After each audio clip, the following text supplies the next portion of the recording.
Alerta ciudadanos y ciudadanas. A partir de este momento, todo el mundo a sus casas. Todos a mirar la TV, a comer mucho, alcohol en gel en la mano y a... No. ¿Para qué estamos diciendo? Vamos de vuelta. Carlos, ¿me subís el retorno? Alerta ciudadanos y ciudadanas. A partir de este momento, todos con el volumen bien alto.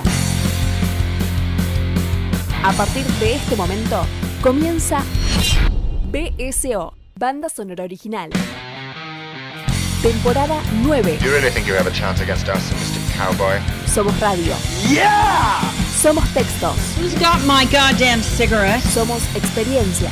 Tell me, do you bleed? Somos música. You know what I'm talking about, you fucking cockroach.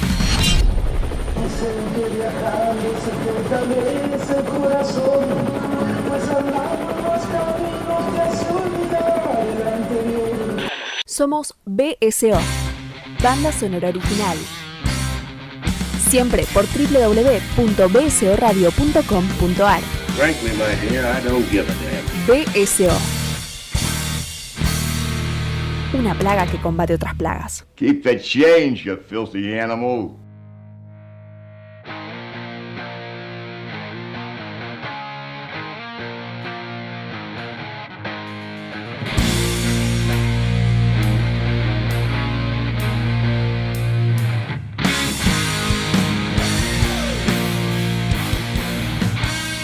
Señoras y señores, bienvenidos a una nueva entrega de Banda Sonora Original, otro programa, otro capítulo de nuestro querido podcast, de esto que hacemos con tanto cariño y con tanto amor en estos tiempos de pandemia, en estos tiempos tan complejos, con una cuarentena que se endurece, que a veces se ablanda. Intentemos ser lo más sensatos posibles realmente.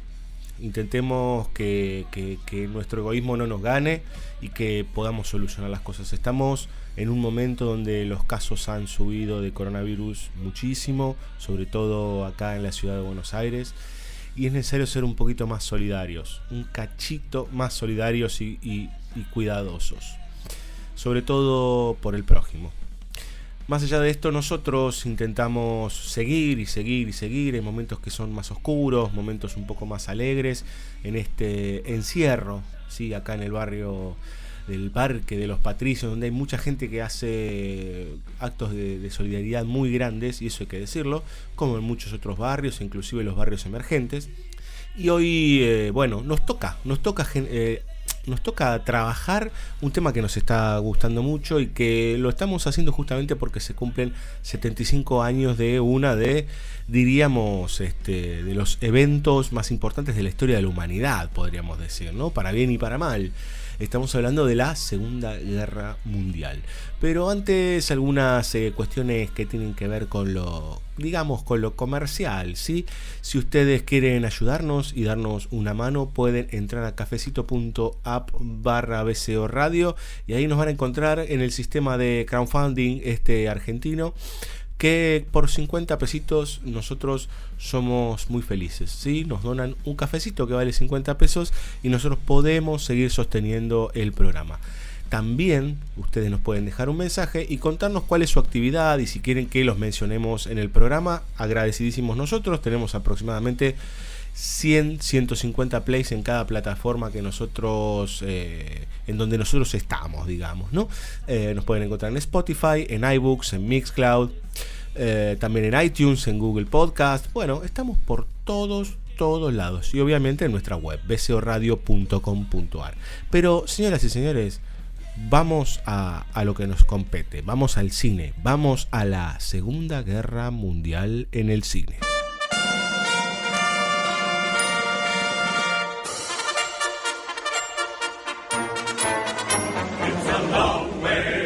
Tipperary, it's a long way to go. It's a long way to Tipperary, to the sweetest girl I know. Muy bien, hemos hablado ya bastante de la Segunda Guerra Mundial, de algo que ya para 1939, cuando se declara la guerra, cuando Hitler invade Polonia, ya la cosa estaba muy caliente, digamos, ¿no? La cosa venía mal porque el nazismo ya estaba muy asentado en Alemania. Las grandes potencias estaban haciendo las onzas con algunos territorios que ya estaba tomando el ejército nazi, inclusive lo que se llamaba The League of Nations, ¿sí? Que es una proto-ONU, dejó hacer y dejó pasar hasta que tomaron Polonia. Cuando se tomó Polonia, la cosa se pudrió y las otras dos grandes potencias, los grandes enemigos, podríamos decir, de Alemania, Francia e Inglaterra, dijeron no. Un no que realmente podríamos pensarlo con un grado de hipocresía importante, digamos, ¿no? Porque realmente dos naciones que fueron a lo largo de la historia, yo les diría, de las más invasoras, ¿sí? Fueron imperios, algunas las siguen siendo en el caso de los ingleses, y siguen siendo grandes potencias mundiales. Entonces, claro, el problema es que el mal era mayor, digamos, ¿no? El nazismo se convirtió básicamente en una estructura gigantesca, con muchísima aceptación social, con aliados de muchísima importancia, como es el caso de Franco, el cual fue apoyado en la famosa Guerra Civil Española por los nazis que ya estaban en el poder unos años antes, el mismísimo Mussolini, que ya estaba de hace un tiempito largo en la Italia, algunos movimientos en el Báltico, el mismísimo Stalin, que no era un fascista, pero sí era un totalitario en Rusia. Lo cierto es que con la llegada de los nazis a Polonia, la cosa se va, digamos, bien en criollo y en argentino, al carajo. Y ahí es cuando tenemos varias aristas, y ya las hemos mencionado, digamos, ¿no? Las dos grandes, estas dos grandes potencias se avecinan contra Alemania. Alemania no se calma y, es más, contraataca, digamos, ¿no? Y uno de los primeros países que sufre la invasión post-Polonia es justamente Francia, que es ocupada y que muchos de sus partidarios, digamos, ¿no? y políticos deben irse al exilio, inclusive artistas que tienen que escapar de la guerra. Algunos visionarios se fueron antes, como sucedió con otros personajes, qué sé yo, Fritz Lang, digamos, ¿no? Que dejó a su mujer, tía von Harbu, allá, y el tipo se fue a los Estados Unidos con bastante lógica, digamos, ¿no? Y por suerte su filmografía se nutrió de manera notable cuando llegó a los Estados Unidos, ¿no? Los Estados Unidos, que para ese momento gozaba de una mirada neutral al respecto, que estaba ahí, bueno, guerra otra vez no, Roosevelt estaba ahí, que doy, que no doy. Lo cierto es que el pueblo no quería participar, digamos, ¿no? La Primera Guerra Mundial había sido muy, muy, muy pesada. Estaba cerquita, no habían pasado 21 años nada más de la finalización, digamos, ¿no? Entonces, al principio ese espíritu americano, todavía el que conocemos hoy, digamos, ¿no? Todavía no estaba con la potencia como para meterse en una nueva guerra y semejante guerra, digamos, ¿no? Entendamos que entre 1939 y 1945 murieron entre 60 y 61 millones de personas. Realmente una carnicería, digamos, ¿no? Una verdadera locura que no solo implica campos de batalla, digamos, ¿no? Lo que hicieron los alemanes, los campos de exterminio, digo, que se fueron emplazando en distintos países. El más conocido es el de Birkenau, digamos, pero fueron un montón, que hoy son centros turísticos, ¿no? En algunos casos. Como centros de la memoria, podemos decir, aquí en la Argentina, pero acá son... Hay una película que se llama Austerlitz, que les recomiendo, es un documental que imagino que debe ser relativamente fácil de conseguir. No tiene prácticamente diálogos porque es un documental de observación, pero más que interesante, de un señor que se llama Sergei Loznitsa, que nos muestra Austerlitz hoy, y es un centro turístico. Básicamente se convirtió en una suerte de shopping, digamos, ¿no?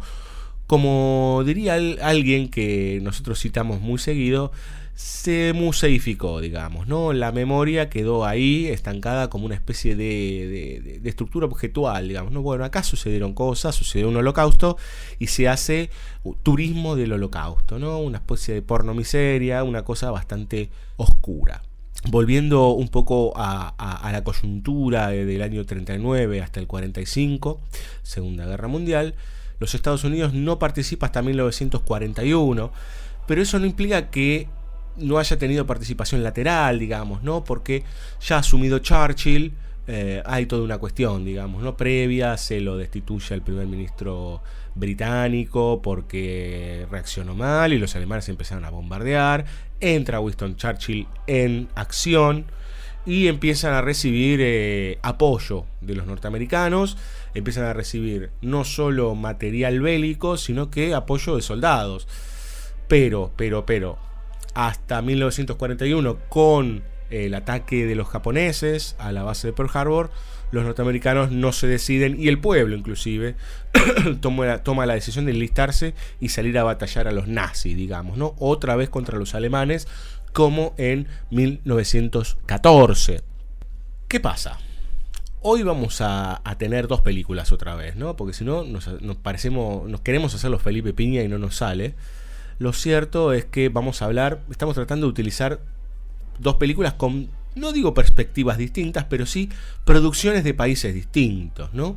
Arrancamos con una película bien clásica como Casablanca, norteamericana, dirigida por un austrohúngaro, que se contraponía y que dialogaba de alguna manera con Roma Ciudad Abierta, una gran película de Rossellini, un tipo que convivió con la guerra en su país y con el fascismo. Después tuvimos una interrelación entre Rusia y los Estados Unidos, de un lado John Ford, del otro lado Arcoiris, una película bien de propaganda rusa, y hoy nos vamos a meter con dos aliados, podríamos decir. En realidad, un amigo, Nicolás Aponte, me decía, bueno, al fin y al cabo está bien lo que haces, porque me da la sensación que las películas son como el basamento para poder hablar de la guerra, ¿no? Como que no sé si son tan importantes las películas. Bueno, puede ser.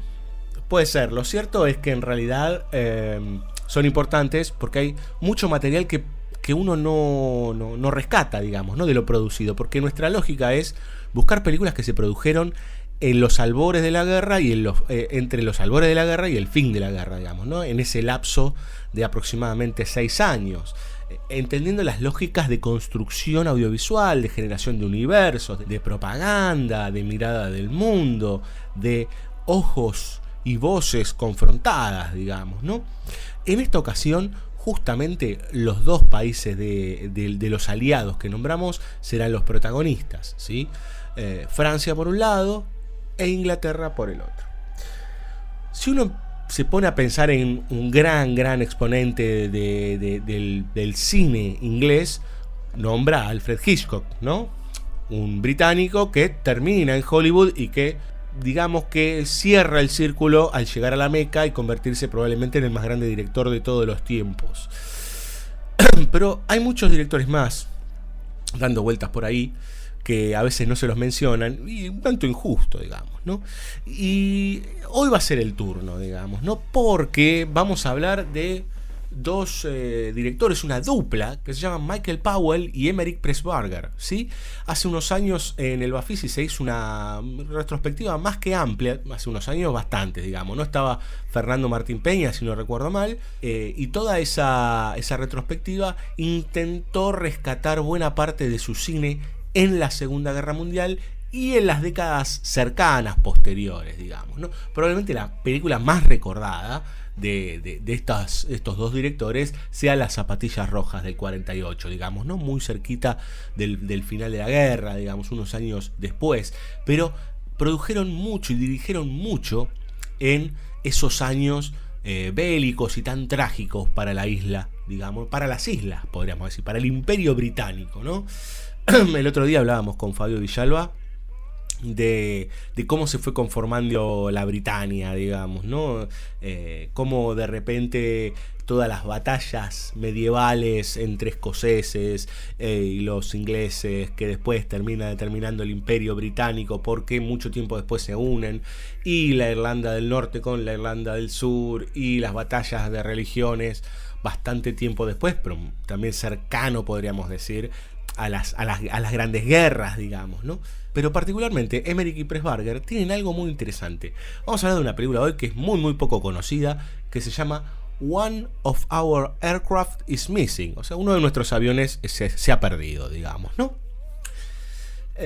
No tienen una o dos películas, como por ejemplo pasaba con John Ford, que uno veía durante la guerra, que tenía un puñado de películas y que no tenían tanto que ver con la guerra, digamos, ¿no?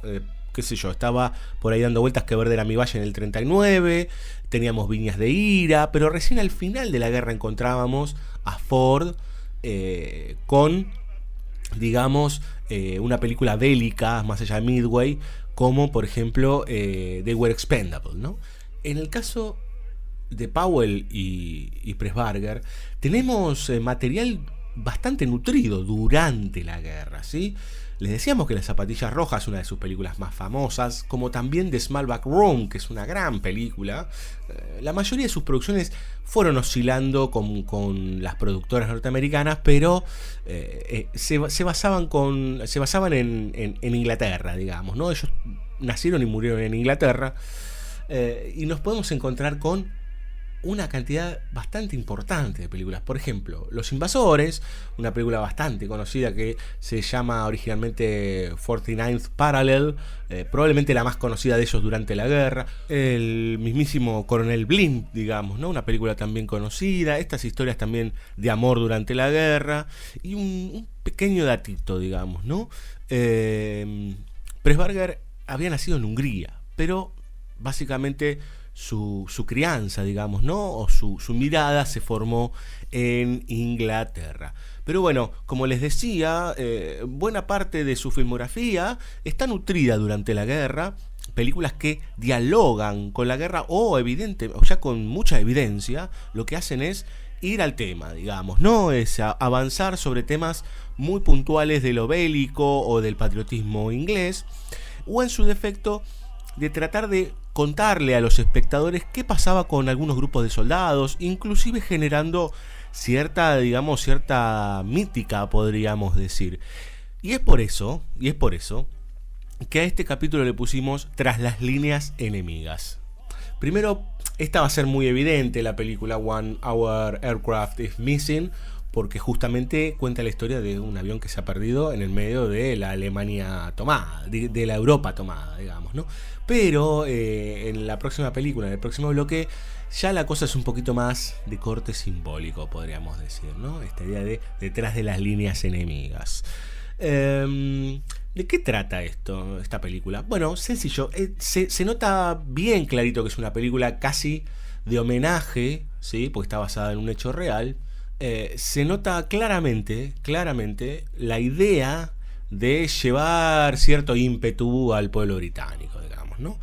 Entendamos que los alemanes bombardearon de sobremanera Gran Bretaña muy rápidamente. A posteriori de que se declare la guerra, empiezan los bombardeos. Hay toda una estrategia popular para esconderse, para contraatacar. Todo lo que es de Royal Army tuvo un papel fundamental para que los alemanes no aterricen, digamos, ¿no? Porque uno cree que están lejos, pero en realidad está todo bastante cerquita. Y aparte ya tenían tomada Francia, con lo cual todo era mucho más complejo, ¿sí? Es más, Gran Bretaña no dejó, sobre todo Inglaterra, no dejó de ser bombardeada, creo que hasta los últimos días de la guerra, digamos, ¿no? Con algunos intersticios. Eso no quita, porque uno dice, bueno, qué malos eran los nazis, qué malos eran estos alemanes. Sí lo eran probablemente la encarnación del mal, digamos, ¿no? Los aliados no eran ningunos nenes. Yo les sugiero que tipeen en Google Dresde, Segunda Guerra Mundial, y el bombardeo. Hay testimonios de, básicamente, que nos cuentan cómo desapareció prácticamente toda la población de Dresde por los bombardeos aliados, que probaban bombas en distintas locaciones de Alemania. Ustedes dirán del otro lado, che, pero estos eran todos nazis, había que matarlos. Bueno, digamos, en estos tiempos es muy difícil de medir, pero hay muchas acciones durante la guerra que están muy lejos a veces de los relatos heroicos, sino que tienen que ver con actos brutalmente crueles y a veces con, citando al Exorcista, muestras vulgares de poder. El caso de Dresde es otro, y yo les diría, ¿sí?, anótense este nombre, Curtis LeMay, que fue el que dijo, bueno, vamos a bombardear Tokio, ¿no? ¿Cómo lo vamos a bombardear? Tienen casas de madera en su mayoría. Bueno, napalm, ¿sí? Nafta. Vamos a prenderlos fuego. Y así cae Japón. De hecho, la bomba nuclear se lanza con un Japón prácticamente rendido, ¿sí? No podían invadir Japón porque tenían que desembarcar aproximadamente 1 millón de soldados, los norteamericanos. Entonces dijeron, bueno, como no vamos a poder entrarle, pero están prácticamente anulados, vamos a tirarles la bomba, digamos, ¿no? Y vamos a mostrarle al mundo, ¿no?, cuán larga la tenemos. Entonces, en ese sentido, no solo los nazis hacían cosas aberrantes, que las hacían y que fueron de lo peor probablemente de los últimos siglos, ¿sí? Experimentos, eugenesia, el ciclón B, hay un montón de cuestiones, sino que del lado de los aliados, y alguno me responderá, bueno, en momentos extraordinarios, medidas extraordinarias. Sí y no. Sí y no, digamos, ¿no? Entendemos las medidas extraordinarias, pero por otro lado hay cosas que no tienen que ver justamente con el responder a la brutalidad del otro lado, sino que tienen que ver con otras cuestiones, básicamente podríamos decir de demostración de poder político, ¿sí? La operación Overlord no se hizo de un día para el otro. Ya hablaremos de la operación Overlord, ¿sí?, el día D. Pero volviendo a los bombardeos, esta película, One of Aircraft is Missing, no es extraña porque casi no tiene música. La mitad de la obra es adentro de un avión, ¿sí? O por lo menos yo les diría, sí, más de un tercio. Yo les diría que una buena parte de la película es adentro de un avión, un grupo de 6 británicos que van a bombardear zonas puntuales, objetivos, digamos, ¿no?, militares alemanes. Ellos creo que en este caso tienen como objetivo la Mercedes-Benz, que es donde se producían las armas, digamos, ¿no? Otra cuestión para tener en cuenta, ¿no? Y esto lo vamos a charlar en el próximo bloque, que tiene que ver con la colaboración de ciertas gentes que nada tenían que ver en los papeles con el nazismo, pero que metían sus fichitas, digamos, ¿no? Dale más poder al poder, decía una banda por ahí. ¿Qué pasa? Al principio de la película nos muestra un avión vacío, sin tripulantes, y que termina chocando contra unos postes de electricidad. Y ahí nos enteramos, ¿no?, que 15 horas antes había arrancado esa misión. Muy interesante para la época, como recurso, ¿no? También la presentación de los personajes, porque se van presentando cada personaje diciendo su nombre, o sea, alistándose dentro del avión, mientras abajo aparece el nombre del actor. Hay algo ahí muy, muy lindo que armaron Powell y Pressburger que está para rescatar, digamos, ¿no? Probablemente esté lejos de ser una enorme película, pero primero es un gran reflejo de esta lógica de contar estos héroes que hicieron cosas, ¿no? Ellos bombardean, ¿no? Bombardean la Mercedes-Benz, bombardean un par de objetivos, pero son derribados. Se lanzan, caen en paracaídas en Holanda. Y ahí hay toda una idea de regreso a casa para poder volver a las islas, que es una suerte, no es una suerte, es una travesía, pero una travesía en un tono bien británico.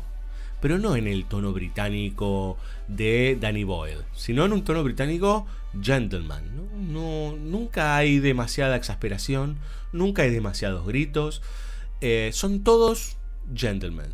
Y dentro del grupo tenemos cada uno tiene su lugar, digamos, ¿no? Así como tenemos al piloto y al copiloto, sus lugares militares. Nos vamos enterando de sus profesiones. Tenemos un actor, tenemos un diplomático, tenemos un militar de carrera que se está por retirar y es muy grande. Todos ellos van a encontrarse en una situación desesperada, aunque ellos no se desesperen demasiado, una situación desesperada para poder volver a Gran Bretaña. ¿Y qué hacer? Algo que contábamos la semana pasada: subirse de vuelta a un avión y seguir batallando. El pueblo holandés va a ser muy importante. Es interesante porque la película está en los 2 idiomas, algo que no sucede muy a menudo en el cine clásico, digamos, ¿no? Se homologa el inglés. Está bien, hay momentos en que los holandeses hablan, en inglés, pero hay muchos momentos en donde ni siquiera sabemos lo que están diciendo los holandeses. Bueno, básicamente porque nosotros hablamos español y seguramente es mucho más difícil que se haya traducido. Pero es bilingüe, ¿no? Por momentos la película. Inclusive hay partes obviamente en alemán y partes en francés. Entonces ya ahí tiene un condimento. Y somos testigos y participamos de esta aventura de regreso a casa. Y cómo el pueblo, los civiles, ¿sí?, les van dando una mano. En una Holanda que ha sido ya hace rato, junto con Bélgica, digamos, ha sido invadida por Alemania, digamos, ¿no? El régimen nazi ya ha tomado toda esa zona costera, digamos, ¿no? Bien pegadita y cercana a justamente Alemania y Francia. La resistencia, aquellos que de manera silente responden al nazismo, son parte del pueblo, son el pueblo. ¿Y cómo lo hacen? ¿Se levantan y hacen barricadas? No, son inteligentes. Hacen un sistema silente de ayuda a los soldados de los aliados. Eso es lo que cuenta la película. Como de repente una maestra los ayuda, después los ayuda una familia pobre y una familia rica, y después una mujer que tiene una casa en el puerto y que además tiene su marido esperándola en Gran Bretaña, pero ella decidió quedarse para batallar a los alemanes. Bueno, vamos a escuchar un fragmentito en donde habla justamente esta mujer, Mrs. de Vries, y les cuenta a estos soldados un poco la situación, digamos, ¿no? Y cómo ella decide resistir teniendo a su marido del otro lado. Were you a diplomat before the war? No, John is the diplomat. I'm just an actor. Of course. No Englishman would kiss a woman's hand, except perhaps an actor. Snub or compliment? Compliment. Anyway, the way you handle those Germans taught me something about acting. It isn't so difficult. They're an unhappy people. I would rather be a Dutchman in Holland now than any German soldier. They want to believe that somebody is their friend, and that's the whole trick. A dangerous trick for a woman. You don't seem to think much of women. Besides, I have Louis and Willem. He was your driver. They're the only servants left, but they won't leave me. I was afraid when I first started. Just as a pilot is afraid the first time he goes solo. Then after a few minutes, when he finds he's still alive, he begins to like it. Will you do something for me? Yes, of course. I want you to go and see my husband when you get back to England. Your husband? I'm not mad. He's in London. I'll give you his address. But we heard... I know. I spread that story myself. Nobody knows the truth. Not even my friends. But he's alive and in London. But do you ever hear from him? 5 times a week. He's one of the Dutch announcers of Radio Oranje. Radio Orange. Oh. So you see, we're two, on both sides of the channel, who are still fighting. Cabe decir que también nos muestra la película algunos colaboradores de nacionalidad holandesa, digamos, ¿no? Pero colaboradores del régimen nazi. Y ahí también encontramos esta variedad, digamos, ¿no? O sea, así como vemos como buena parte del pueblo holandés ayuda a los británicos, también hay pinceladas de traidores, podríamos decir. Y en ese sentido, este juego o este ensamble de personas, de holandeses y holandesas que los van ayudando, son la base para esta idea de detrás de las líneas enemigas, porque encima ellos tienen que disfrazarse todo el tiempo, algunos inclusive de mujeres, tienen que estar todo el tiempo buscando alguna forma de que estos alemanes, los cuales ahora les vamos a contar cómo están retratados, no los descubran, ¿sí? Es abundante la cantidad de planos conjunto o generales en la película, ¿no? Mucho plano de grupo, lo cual ya es una señal, ¿no? Esta idea del espíritu de cuerpo, el espíritu de grupo, algo que hablábamos la última vez. Pero por otro lado, y ahí sí tomando el tema de los alemanes, hay algo que no es así. Casi que los nazis son una sombra, son un reflejo, son un grito, ¿no? Les doy un ejemplo. Cuando ellos bajan y con sus paracaídas y se encuentran con los primeros pobladores de una localidad en Holanda que deciden ayudarlos luego de deliberar, etc., van a la iglesia ¿no? Hay un lindo diálogo porque dicen, bueno, pero ¿estos qué son? ¿Ustedes son católicos? Sí, somos católicos, ¿no? Los holandeses son católicos. Ah, bueno, porque nosotros, no sé, nosotros tenemos pastores. Bueno, acá nosotros tenemos sacerdotes, digamos, ¿no? Bánquensela, háganse pasar por nosotros, disfrácense, vamos a ir a la iglesia, digamos, ¿no? Hasta que ustedes puedan irse. Que después se van en bicicletas, una cosa bastante linda porque se contrasta con, por ejemplo, los tanques nazis, ¿no? Con la maquinaria monstruosa. Uno puede pensarlo de manera simbólica, ¿no? Aunque en los papeles históricos sea falso, digamos, ¿no? Uno metiéndose ya en el universo propio de la película. Pero volviendo a la idea de los nazis, ellos van a la iglesia y ese recinto es un lugar de resistencia. Porque está todo hablado en ese momento, todavía la misa se daba en latín. Hasta que llegan los nazis. Los nazis son gritos, motores que llegan. Y cuando entra, irrumpe en el medio de la misa, un general nazi, un líder nazi, nunca le vemos la cara. Siempre es una sombra. Siempre es una especie de monstruo que está ahí, a lo lejos, en contraste, en contraluz, el cual amenaza, ¿no? Observa, mira, está expectante. Eso está en casi toda la película, ¿no? Alemanes fuera de campo que están sugeridos desde un lugar, yo les diría, brutal, monstruoso, por momento caricaturesco. La escena esa en la iglesia, que búsquenla en YouTube, debe estar seguramente, es más que interesante. Porque ¿dónde estaría el acto de rebeldía ahí? Hay un organillero, digamos, ¿no? Que estaba tocando una canción sacra, un tema sacro. Cuando llegan los nazis, para la música, para todo. Y cuando el nazi camina hacia él, el tipo suavemente toca unas teclitas y se desliza un poco del himno holandés. Y el nazi duda porque no sabe si es o no, pega la vuelta, cuando se está yendo otra vez vuelve a tocar un poquito del himno holandés. Se cierra la puerta y todos cantan el himno. Una vez que se escucha que se está alejando, empiezan a cantar el himno. Ese es como, digamos, el botón de muestra de muchas de las acciones de esta película, que tiene como protagonistas a estos 6 que terminan llegando, por suerte, a Gran Bretaña. Digo por suerte porque uno los quiere acompañar, digamos, ¿no? Como protagonistas. Pero por otro lado, tiene estos protagonistas, pero es ineludible pensar en la ayuda del pueblo, ¿no? En los europeos unidos contra algo inimaginado, digamos, ¿no? Bien, vamos a escuchar música, ¿sí?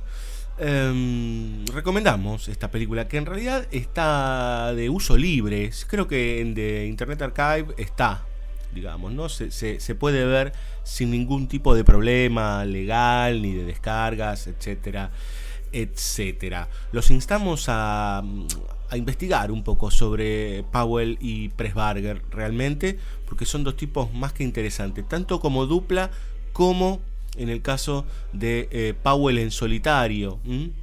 En muchos casos nos hemos encontrado con películas clásicas o de la etapa clásica y no recordamos los directores y más su título. Bueno, acá tenemos un ejemplo, digamos, ¿no? Powell y Pressburger son, digamos, regidores o dueños de algunas de esas películas, como decíamos, Las Zapatillas Rojas, o por ejemplo, en el caso de Powell, una muy muy conocida que es Peeping Tom, que algunos dicen que es el comienzo del cine de terror y que obviamente a esta altura intenta hacer todo un diálogo, ¿no? En este caso del Wire, con La Ventana Indiscreta.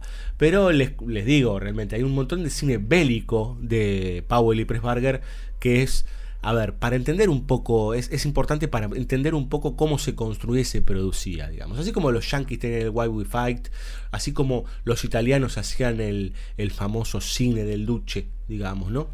Y todo lo que era la propaganda nazi, ¿sí? Pispalú y todo ese tipo de cuestiones, previamente con el Triunfo de la Voluntad, Leni Riefenstahl, Pabst y toda esta gente.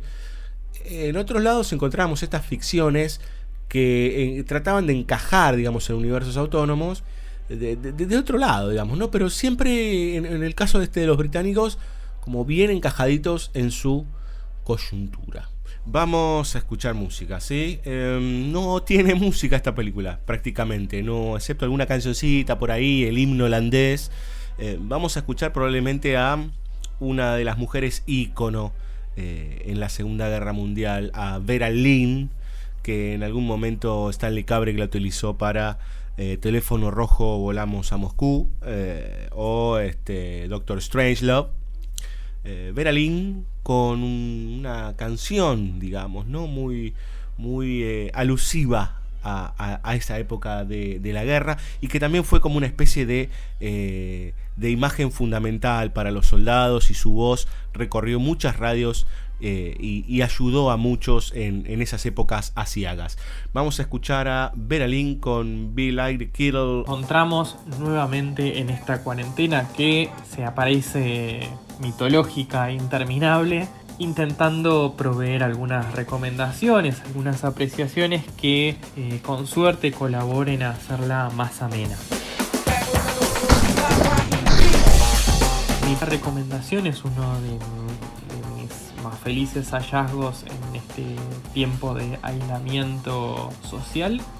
Se trata de una película, un largometraje que se llama ¿Quién te cantará? Es la tercera película del español Carlos Bermud, que tiene muchas cosas para amar.